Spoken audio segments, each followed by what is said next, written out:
Good afternoon.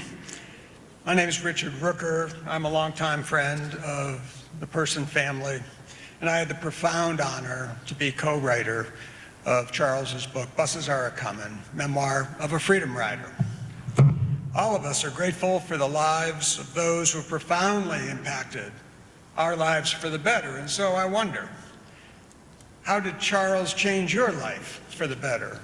Perhaps immeasurably for the better. For my family, Charles invited us into their home 17 years ago so that our then 8th grade son could interview him for a Freedom Ride project he was working on. Imagine the trust in and the gift of opening your home, your sanctuary from the world, to total and complete strangers and saying, "Welcome, come in. We are delighted to help you." That graciousness and generosity Charles extended to us that day changed the trajectory of our lives. It put our son on the path to the college he would attend and to the woman he would marry. That alone is generational change, generational kindness, generational generosity. But Charles changed my life almost half a century before we would meet, and I suspect he changed your life as well, even if you were nowhere close to being on the planet then.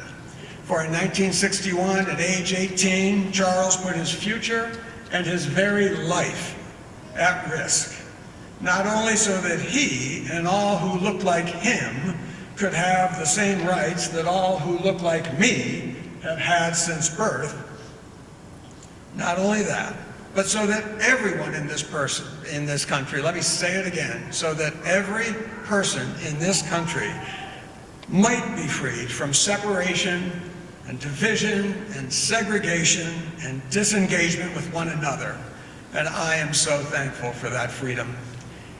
In an early conversation we had while working on his book, it came out that I grew up strongly opposed to concepts like equity and programs like affirmative action.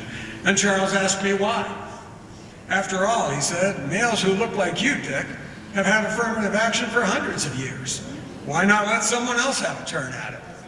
As true as that was, I had never thought of it that way. Charles was consequential in changing my outlook, my perspective, my thinking, my caring, my heart. Long time coming.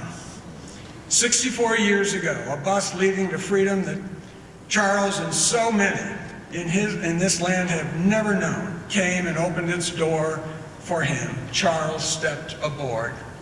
On January 8, 2 weeks ago, a bus came for Charles again. This time a new bus.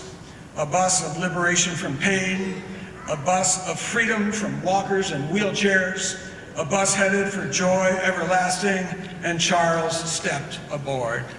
In the times ahead, as Charles is in our thoughts and our hearts, let us celebrate well the life, grieve deeply our loss, and have gratitude abundant for his impact on our lives.